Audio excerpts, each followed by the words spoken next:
नमस्कार दोस्तों, आपका हमारे चैनल जासूस अमन फाइल्स में फिर से स्वागत है। तो आज हम देखने वाले हैं जासूस अमन और उसके सहयोगी पिद्दू सिंह का एक नया केस। तो चलिए बिना देरी के शुरू करते हैं आज का हमारा नया केस। जुलाई की एक उमस भरी रात थी। बाहर बिजली कड़क रही थी और दिल्ली में मानसून की पहली बारिश ने दस्तक दे दी थी। हम अपने कमरे में थे। अमन खिड़की के पास खड़ा था, अपनी वायलिन के तारों को कस रहा था, लेकिन बजा नहीं रहा था। पिद्दू, अमन ने बाहर घूरते हुए कहा, जब आसमान रोता है तो शहर के पाप धुलते नहीं बल्कि और गहरे हो जाते हैं। तभी हमारी सीढ़ियों पर भारी कदमों की आवाज आई। दरवाजा खुला और एक आदमी अंदर लड़खड़ाते हुए आया। वह भीगा हुआ था, लेकिन बारिश से नहीं, पसीने से। वह थे मिस्टर मल्होत्रा, बॉलीवुड के मशहूर प्रोड्यूसर। अमन साहब, सब खत्म हो गया। मल्होत्रा सोफे पर गिर पड़े। मेरा हीरो, मेरा स्टार आर्यन गायब हो गया है, हवा में विलीन हो गया है। अमन ने वायलिन रख दी और सुकून से पूछा, इंसान हवा में गायब नहीं होते मल्होत्रा जी। पूरी बात बताइए, कब, कहाँ और कैसे। मल्होत्रा ने बताना शुरू किया। हम फिल्म सिटी के पास एक पुराने किले में शूटिंग कर रहे थे। फिल्म का नाम है beauty and the beast. Aryan उसमें राजकुमार का रोल कर रहा था। दोपहर के 2 बजे थे। आर्यन अपनी वैनिटी वैन में गया। उसने दरवाज़ा अंदर से लॉक कर लिया। वैन के बाहर मेरे 2 गार्ड्स खड़े थे। वैन की खिड़कियां सील बंद थीं क्योंकि एसी लगी थी। 1 घंटे बाद जब शॉट रेडी हुआ, हमने दरवाज़ा खटखटाया। कोई जवाब नहीं था।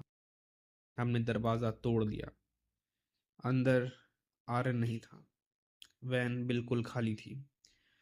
वहां सिर्फ ढेर सारा खून, टूटा हुआ आईना और एक राक्षस था। राक्षस? मैंने हैरानी से पूछा। हाँ, मल्होत्रा ने कहा, फिल्म का एक जूनियर आर्टिस्ट जो बीस्ट यानी कि राक्षस का रोल कर रहा है। उसने पूरा प्रोस्थेटिक मेकअप और रबर का मास्क पहना हुआ था। वह कोने में दुबका हुआ कांप रहा था। पुलिस को लगता है कि उस राक्षस ने जलन में आर्यन को मार दिया और उसकी लाश कहीं गायब कर दी। लेकिन वैन से बाहर जाने का कोई रास्ता नहीं था। अमन ने अपना कोट उठाया। एक बंद कमरा यानी कि वैन, एक गायब सुपरस्टार और एक राक्षस। दिलचस्प। चलिए, मुझे उस वैन की हवा देखनी है। हम लोकेशन पर पहुंचे। पुलिस ने वैन को सील कर रखा था। अमन वैन के अंदर गया। माहौल बहुत अजीब था। वैन के अंदर महंगे इत्र की खुशबू थी, लेकिन उसके नीचे एक तीखी गंध दबी हुई थी, जलने की गंध। ड्रेसिंग टेबल का बड़ा आईना चकनाचूर हो चुका था। कांच के टुकड़े पूरे फर्श पर बिखरे थे। फर्श पर खून के धब्बे भी थे और वहां एक टूटी हुई कांच की बोतल पड़ी थी जिस पर किसी केमिकल का लेबल था। अमन ने बोतल के कांच को चिमटी से उठाया और सूंघा। तेजाब, अमन ने धीरे से कहा। मेकअप हटाने वाला लिक्विड नहीं, बल्कि चेहरा जलाने वाला तेजाब। थोड़ी देर बाद अमन ने वैन के सोफे को देखा। वहां आर्यन के कपड़े यानी कि राजकुमार वाली शेरवानी पड़ी थी, लेकिन वहां एक और चीज भी थी, सिगरेट की राख। मल्होत्रा जी, अमन ने पूछा, क्या वह जूनियर आर्टिस्ट सिगरेट पीता है? नहीं, मल्होत्रा ने कहा। लेकिन आर्यन पीता था। वह चेन स्मोकर था। अमन वैन से बाहर निकला। उसने पुलिस इंस्पेक्टर से पूछा, वह राक्षस यानी कि जूनियर आर्टिस्ट कहाँ है? लॉकअप में, इंस्पेक्टर ने कहा। साला मुंह ही नहीं खोल रहा और वह अपना मास्क भी नहीं उतार रहा। कहता है कि ग्लू सूख गया है, अगर खींचा तो चमड़ी निकल जाएगी। अमन की आंखों में एक चमक सी आई। इंस्पेक्टर, मुझे उस कैदी से अकेले में मिलना है, और याद रहे, कोई भी रिकॉर्डिंग नहीं होगी। थोड़ी देर बाद पुलिस स्टेशन का एक अंधेरा कमरा। कुर्सी पर जूनियर आर्टिस्ट यानी कि राक्षस बैठा था। उसका चेहरा भयानक था, सूजा हुआ, जला हुआ, डरावनी दांत। यह फिल्म का मेकअप था, लेकिन उसकी आंखों में जो डर था वह असली था। अमन उसके सामने बैठा।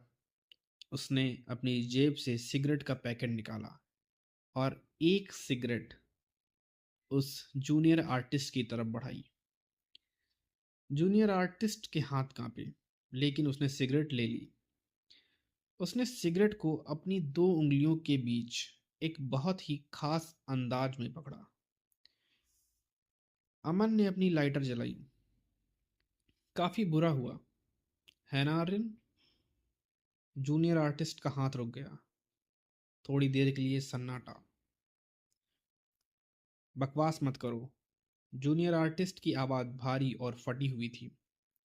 हो सकता है कि मेकअप की वजह से हो। उसने कहा, मैं जूनियर आर्टिस्ट हूँ। मैंने आर्यन को नहीं मारा। तुमने आर्यन को नहीं मारा, अमन ने शांति से कहा। तुमने आर्यन को मिटा दिया। अमन खड़ा हुआ और उसके पास गया। मैंने वैन देखी है। वहां एसिड की बोतल टूटी थी। शायद तुम मेकअप कर रहे थे और किसी झटके से वह एसिड तुम्हारे चेहरे पर गिर गया, या शायद तुमने खुद गिराया। तुमने आईना देखा, तुम्हारा चेहरा, वो चेहरा जिस पर करोड़ों लोग मरते थे, जिससे तुम्हारी रोजी रोटी चलती थी, अब पिघल चुका था। उस पल तुम्हें एहसास हुआ कि एक बदसूरत आर्यन के लिए इस दुनिया में कोई जगह नहीं है। लोग तुम्हारी पूजा करना बंद कर देंगे, तुम पर तरस खाएंगे, और एक सुपरस्टार तरस बर्दाश्त नहीं कर सकता। जूनियर आर्टिस्ट कांप रहा था। इसलिए अमन ने आगे कहा, तुमने मौके का फायदा उठाया, वैन में से राक्षस का कॉस्ट्यूम और मास्क पहना। तुमने आर्यन के कपड़े वहीं छोड़ दिए। तुम राक्षस बनकर बाहर निकले। तुम चाहते थे कि दुनिया को लगे कि आर्यन मर गया है, एक अमर लीजेंड बनकर, एक बदसूरत इंसान बनकर जीने से बेहतर लगा। राक्षस ने अपना सिर झुका लिया। उसके रबर की मास्क के नीचे से आंसू टपक रहे थे। मेरा चेहरा, उसने अपनी असली आवाज में कहा, वही मखमली आवाज जिसे दुनिया जानती थी। मेरा चेहरा पूरी तरह जल चुका है अमन साहब। अगर मैं यह मास्क उतारूंगा तो तुम डर जाओगे। आर्यन मर चुका है, प्लीज उसे मरा ही रहने दीजिए। अगर दुनिया ने मुझे इस हाल में देख लिया तो वो मेरी फिल्मों को भूल जाएंगे, बस मेरे जले हुए चेहरे को याद रखेंगे। उसने अमन के हाथ पकड़ लिए। मुझे जाने दीजिए, पुलिस को सबूत नहीं मिलेगा, वे मुझे छोड़ देंगे। मैं कहीं दूर चला जाऊंगा, गुमनामी में। आर्यन एक रहस्य बनकर अमर हो जाएगा। अमन ने उस टूटे हुए इंसान को देखा। वह अब कोई स्टार नहीं था, बस एक दर्द का पुतला था। अमन ने सिगरेट बुझाई। कानून कहता है कि मुझे सच बताना चाहिए, लेकिन न्याय कहता है कि किसी को उसकी गरिमा के साथ मरने देना चाहिए। अमन दरवाजे की तरफ मुड़ा। मैं बाहर जाकर कहूंगा कि वैन में एक गुप्त रास्ता था जिसे पुलिस ने मिस कर दिया, और आर्यन शायद किडनैप हो गया है या भाग गया है। तुम आजाद हो उस मास्क के पीछे। फिर मैं और अमन वहां से चले गए। अगले दिन अखबारों में खबर थी, सुपरस्टार आर्यन अब भी लापता, पुलिस के हाथ कुछ नहीं लगा। उस जूनियर आर्टिस्ट को सबूतों के अभाव में छोड़ दिया गया। वह भीड़ में कहीं गायब सा हो गया। शाम को हम बालकनी में बैठे थे। अमन, मैंने पूछा, क्या तुमने सही किया, एक मुजरिम को छोड़ दिया? अमन ने आसमान की तरफ देखा, जहां एक तारा चमक रहा था। मैंने किसी मुजरिम को नहीं छोड़ा पिद्दू, मैंने एक भ्रम को जिंदा रखा। कभी कभी सच इतना बदसूरत होता है कि दुनिया उसे देख नहीं पाती।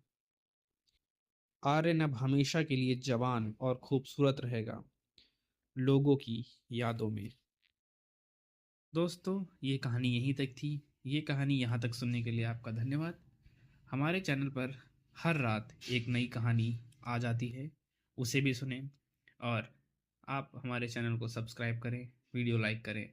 और यहाँ तक कहानी सुनने के लिए आपका धन्यवाद। शुभ रात्रि।